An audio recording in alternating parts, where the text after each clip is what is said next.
చెప్తా ఉన్నా. ఈసారి మాత్రం కార్యకర్త అనేవాడు వైఎస్ఆర్సీపీ జెండా మోసిన ప్రతి ఒక్కరికి చెప్తా ఉండా, ఈసారి జగన్ మీకు ఖచ్చితంగా భరోసా ఇస్తాడని చెప్పి మాత్రం హామీ ఇస్తాను. ఎందుకనంటే ఈ మాదిరిగా ఎప్పుడు కూడా పరిస్థితి ఎప్పుడు చూడలా, మొట్టమొదటిసారి చూస్తూ ఉన్నాం ఈ మాదిరిగా పరిస్థితి. వీళ్ళంతకు వీళ్ళే కొడతా ఉన్నారు, వీళ్ళంతకు వీళ్ళే దొంగ కేసులు పెడతా ఉన్నారు, వీళ్ళంతకు వీళ్ళే మ్యానుఫ్యాక్చర్ చేస్తూ ఉన్నారు కేసులు, వీళ్ళంతకు వీళ్ళే విట్నెస్లు మ్యానుఫ్యాక్చర్ చేస్తూ ఉన్నారు, వీళ్ళంతకు వీళ్ళే కేసులు పెడతా ఉన్నారు. ఒక మనిషిని ఏకంగా 10 చోట్లకు తిప్పుతూ ఉన్నారు. శ్రీకాకుళం నుంచి మొదలు పెడితే కర్నూలు దాకా ప్రతి జిల్లాలోనూ 4 రోజులు 3 రోజులు పెట్టుకుంటూ తిప్పుతూ పోతూ ఉన్నారు. ఇది నిజంగా మారాలా? ఈ కళ్ళెదుటే కనిపిస్తూ ఉన్న ఈ కార్యక్రమాలు ఇవన్నీ చూస్తూ ఉన్నప్పుడు మాత్రం నిజంగా మీ అందరికీ నేత్రం ఈ ఖచ్చితంగా ఈ భరోసా ఇస్తా, ఖచ్చితంగా నేను చెప్తా ఉన్నా ఈ మాటలు. ఈరోజు నెల్లూరు జిల్లాకు సంబంధించి ఇక్కడికి వచ్చిన జెడ్పీటీసీలు, ఎంపీపీలు, మున్సిపల్ చైర్పర్సన్లు, డెప్యూటీలు, ఇంకా కాన్స్టిట్యున్సీకి సంబంధించిన ముఖ్యమైన నాయకులు, ప్రజల్లో వ్యతిరేకత 6 నెలలకే ఈ స్థాయిలో ప్రజల్లో వ్యతిరేకత ఉన్న ప్రభుత్వం బహుశా నాకు తెలిసి దేశ చరిత్రలో ఏది ఉండదు, ఒక ఈ ప్రభుత్వమే తప్ప. ఆ స్థాయిలో ప్రభుత్వ వ్యతిరేకత అన్నది అప్పుడే ప్రజల్లో చర్చనీయాంశంగా మారింది. మొట్టమొదటిసారిగా ఈ స్థాయి నుంచి కాదు, ఈ స్థాయిలో కనిపిస్తుంది ప్రజల్లో ప్రభుత్వం మీద వ్యతిరేకత. ఒకవైపున ఎన్నికలప్పుడు తానిచ్చిన మాటలేమిటి, ఎన్నికలప్పుడు వాళ్ళు చెప్పిన మేనిఫెస్టో ఏమిటి, ఎన్నికలప్పుడు వాళ్ళు చెప్పిన వాగ్దానాలు ఏమిటి, చివరికి దాదాపుగా 8 నెలలు కావస్తూ ఉంది.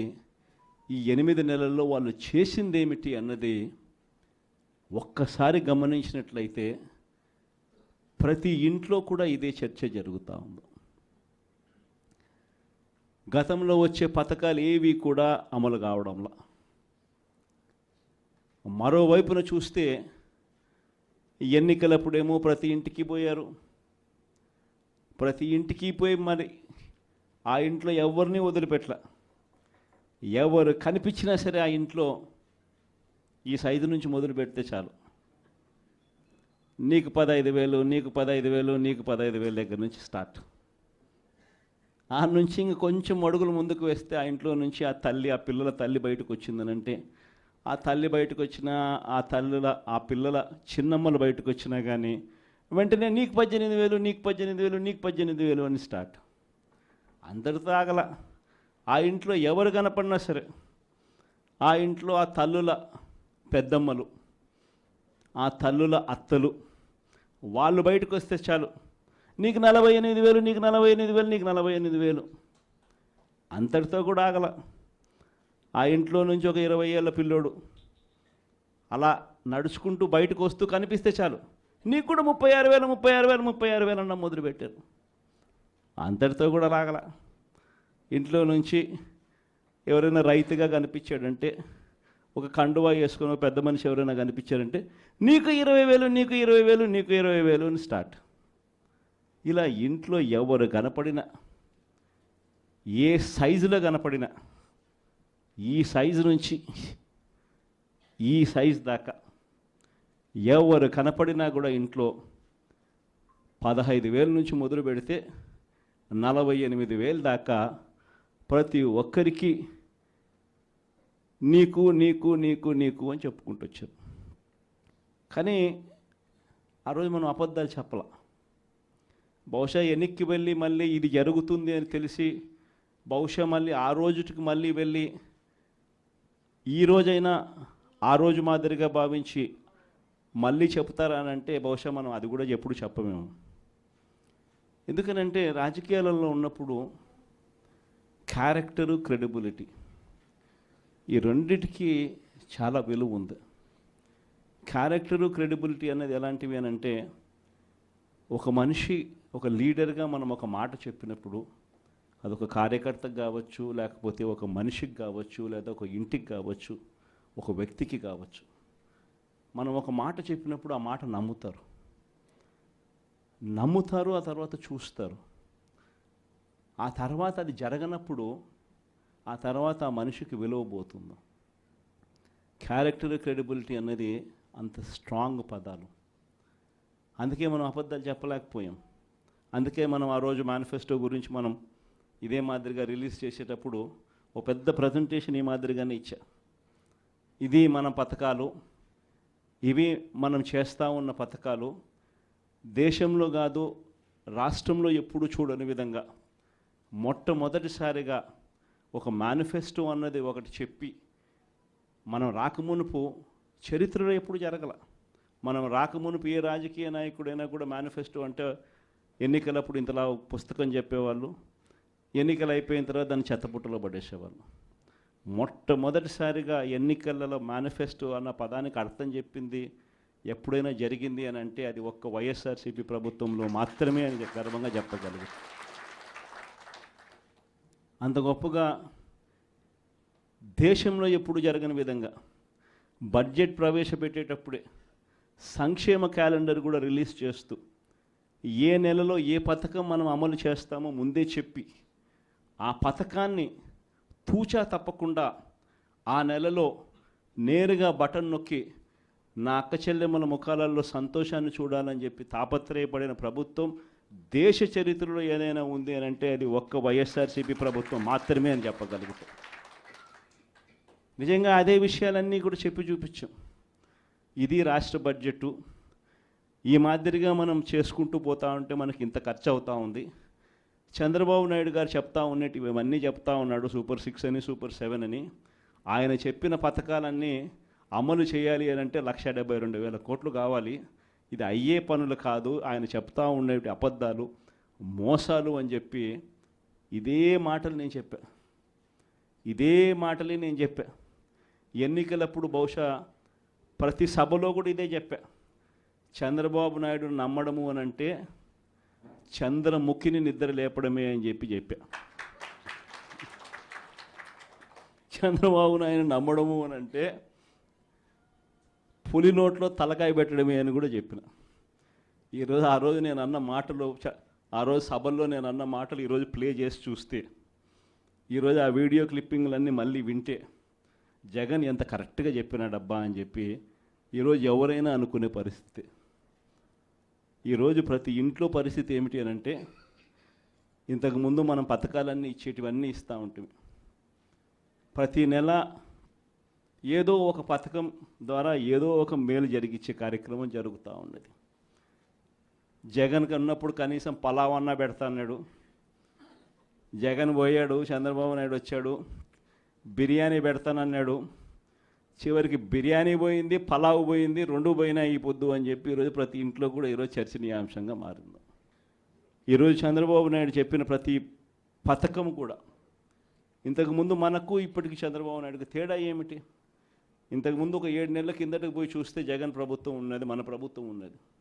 మన ప్రభుత్వంలో మరి ఎందుకు ప్రతి పథకము ఎటువంటి ఇబ్బంది లేకుండా ప్రజలకు అన్నీ కూడా డోర్ డెలివరీ జరుగుతూ ప్రజలందరి ముఖంలో సంతోషాన్ని చూస్తూ ప్రతి పథకం ఎందుకు ఎలా అమలు అయింది? మరి చంద్రబాబు నాయుడు వచ్చినాడు, తేడా ఒక్క ముఖ్యమంత్రి ఒకడే మారాడు. మరి ఎందుకు చంద్రబాబు నాయుడు చేయలేకపోతా ఉన్నాడు? ఈ అంశం అన్నది ప్రతి ఇంట్లో ఇప్పటికే చర్చనీయాంశమైంది. ఏం తేడా ఉంది? ఒక ముఖ్యమంత్రి ఒకడే మారాడు. మరి జగన్ హయాంలో ఇవన్నీ ఎందుకు జరిగాయి? మరి జగన్ హయాంలో జగన్ దిగిపోయిన తర్వాత చంద్రబాబు నాయుడు వచ్చిన తర్వాత ఎందుకు చంద్రబాబు నాయుడు చేయలేకపోతా ఉన్నాడు? ఈ అంశం ప్రతి ఇంట్లోనూ కూడా చర్చ. నిజంగా చంద్రబాబు నాయుడు చెప్పిన హామీలు, వాగ్దానాలన్నీ గాలికి ఎగిరిపోయాయి. మరోవైపున చూస్తే ప్రతి ఇంట్లో ఈరోజు చర్చ ఏమిటంటే, 8 నెలలు అయిపోయింది, సంక్రాంతి వచ్చేసింది, జగనే ఉండి ఉంటే, అదే వైఎస్ఆర్సీపీ ప్రభుత్వమే ఉండింటే ఏప్రిల్ మాసంలోనే వసతి దీవెన వచ్చేది, డ్వాక్రా అక్క చెల్లెమ్మలకు 0 వడ్డీ ఏప్రిల్ నెలలోనే వచ్చేది, మే నెల వచ్చేసరికి జగనన్న విద్యా దీవెన వచ్చేది, రైతులకు ఉచిత పంటల బీమా వచ్చేది, రైతులకు రైతు భరోసా వచ్చేది, మత్స్యకార భరోసా వచ్చేది, డీజిల్ మీద సబ్సిడీ కూడా ఇచ్చే కార్యక్రమం జరిగేది. జూన్ మాసం వచ్చేసరికి జగనే ఉండి ఉంటే అమ్మఒడి పథకం కూడా పడి ఉండేది. జూలై మాసం వచ్చేసరికి వైఎస్ఆర్సీపీ ప్రభుత్వమే ఉండి ఉంటే వాహనమిత్ర పథకం పడి ఉండేది, కాపు నేస్తం వచ్చి ఉండేది, చిరు వ్యాపారులకు జగనన్న తోడు పథకం కూడా పడి ఉండేది. ఆగస్టు మాసం వచ్చేసరికి వైఎస్ఆర్సీపీ ప్రభుత్వమే ఉంటే జగనన్న విద్యా దీవెన వచ్చి ఉండేది, నేతన్న నేస్తం డబ్బులు పడి ఉండేటివి. మళ్ళీ సెప్టెంబర్ మాసం వచ్చేసరికి వైఎస్ఆర్ చేయూత డబ్బులు కూడా అక్క చెల్లెమ్మల ముఖంలో సంతోషం కనిపించే విధంగా కలకలలాడుతూ కనిపించేది. అక్టోబర్లోకి వచ్చేసరికి వైఎస్ఆర్ రైతు భరోసా 2వ విడత పడి ఉండేది. నవంబర్లోకి వచ్చేసరికి జగనన్న విద్యా దీవెన రైతులకు 0 వడ్డీ కింద జమ అయి ఉండేది. డిసెంబర్లోకి వచ్చేసరికి ఈబీసీ నేస్తం పడి ఉండేది, లా నేస్తం వచ్చి ఉండేది. పిల్లలందరికీ 8వ తరగతి చదువుతా ఉన్న పిల్లలందరి చేతుల్లో ట్యాబులు కూడా కనిపించుండేటివి. జనవరికి వచ్చేసరికి రైతులకు మళ్ళీ చివరి దఫా రైతు భరోసా సొమ్ము పడి ఉండేది. చిరు వ్యాపారాలకు జగనన్న తోడు అందుండేది. సంక్రాంతి సమయానికల్లా అక్క చెల్లెమ్మలకు ఆసరా కూడా పడి ఉండేది. ఇవన్నీ నేను ఎందుకు చెప్తా ఉన్నానంటే, ఫిబ్రవరిలోకి వచ్చేసరికి విద్యా దీవెన, జగనన్న చేదోడు, ఒకే ఒక చేంజ్. ఇది 5 సంవత్సరాలు మనం ప్రతి సంవత్సరం ప్రతి నెల ఈ మాదిరిగానే షెడ్యూల్ ఇచ్చి ఈ మాదిరిగానే చేసి చూపించడం. మారిందల్లా కేవలం ముఖ్యమంత్రి ఒకటే.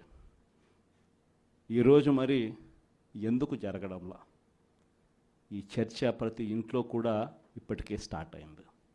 ఈరోజు ఏ ఎంపీటీసీ అయినా, ఏ జెడ్పీటీసీ అయినా, ఏ రాజకీయ నాయకుడైనా కూడా చిన్న స్థాయి నుంచి, సర్పంచ్ స్థాయి నుంచి, ఎమ్మెల్యేగా ఓడిపోయిన స్థాయి నుంచి ఏ నాయకుడైనా కూడా, వైఎస్ఆర్సీపీకి సంబంధించిన ఏ నాయకుడైనా గర్వంగా తలెత్తుకుని ఏ ఇంటికైనా పోగలుగుతాడు.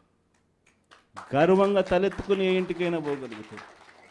కారణం ఏమిటనంటే, మనం ఏదైతే చెప్పామో అది చేసి చూపించడం. వీళ్ళ మాదిరి మోసం చేయాల, వీళ్ళ మాదిరి అబద్ధాలు చెప్పాల, వీళ్ళ మాదిరి అధికారం కోసం ఏ గడ్డైనా కూడా తినేదానికి సిద్ధంగా మనం లేము అని చెప్పి సంకేతం ఇచ్చడం. వైఎస్ఆర్సీపీ కార్యకర్తగా కాలర్ ఎగరేసుకొని ప్రతి ఇంటికి వెళ్ళే ధైర్యం ఒక వైఎస్ఆర్సీపీ కార్యకర్తకు మాత్రమే ఉంది. ఇదే 8 నెలలు అయిపోయింది. తెలుగుదేశం పార్టీ కార్యకర్తలు ఏ ఇంటికి కూడా పోలేని పరిస్థితి, ఏ ఇంటికి వాళ్ళు వెళ్ళే పరిస్థితి, ఏ ధైర్యము వాళ్ళకు లేదు. ఎందుకనంటే ఏ ఇంటికి వాళ్ళు వెళ్ళినా కూడా ఇంత చిన్న పిల్లోడి దగ్గర నుంచి ఇంత పెద్ద వయసులో ఉన్న వాళ్ళు సైతం ప్రతి ఒక్కరూ కూడా ప్రశ్నిస్తారు చంద్రబాబు నాయుడు గారి కార్యకర్తలను. మా 15,000 ఏమైందని చెప్పి చిన్నపిల్లలు అంటారు, మా 18,000 ఏమైందని చెప్పి ఆ తల్లులు అంటారు, మా 48,000 ఏమైందని చెప్పి ఆ అత్తలు పెద్దమ్మలు అంటారు, మా 20,000 ఏమైందని రైతులంతా ఉన్నారు, మా 36,000 ఏమైందని పిల్లలు అంటా ఉన్నారు. ఏ ఒక్కరూ కూడా ప్రశ్నించేదానికి రెడీగా ఉన్న పరిస్థితిలో వీళ్ళు పోలేని పరిస్థితిలో కనిపిస్తూ ఉంది. ఒకవైపున ఇవన్నీ కనిపిస్తూ ఉన్నాయి, రెండో వైపున ఏం కనిపిస్తూ ఉందో? బాధుడే బాధుడు. బహుశా ఎప్పుడూ ఎవరికి ధైర్యం కూడా చేయలేరేమో. 6 నెలలు కూడా తిరక్క మునిపే ఏకంగా 15,000 కోట్ల రూపాయలు కరెంటు ఛార్జీల బాధుడే బాధుడు అనే కార్యక్రమం ఒక చంద్రబాబు నాయుడు గారు మాత్రమే చేయగలుగుతారేమో. బహుశా ఇంకెవరు చేసేదానికి ధైర్యం కూడా సరిపోతేమో. కానీ ఈరోజు చూస్తే కరెంటు బిల్లులు చూస్తే బాధుడే బాధుడు కార్యక్రమం కనిపిస్తూ ఉంది. కరెంటు బిల్లులు ఒక్కటే కాదు, ఇలా ఏది చూసినా కూడా గ్రామీణ రోడ్లలో ఇక రాబోయే రోజుల్లో టోల్ అంట. అంటే గ్రామీణ రోడ్లలో వెహికల్స్ ప్రయాణం చేస్తూ ఉంటే నేషనల్ హైవేల మీద టోల్ కట్టే పరిస్థితి చూసినాం. ఇప్పుడు గ్రామీణ రోడ్లలో కూడా టోల్ వసూలు చేసే కార్యక్రమాలకు చంద్రబాబు నాయుడు శ్రీకారం చుడతా ఉన్నాడు. ఇంతటితో అయిపోలే. సబ్ రిజిస్టర్ ఆఫీసుకు పోతే రిజిస్ట్రేషన్ ఫీజులు పెంచే కార్యక్రమంతో మొదలు పెడితే మొట్టమొదటిసారిగా రిజిస్ట్రేషన్ ఫీజులే కాదు, రిజిస్ట్రేషన్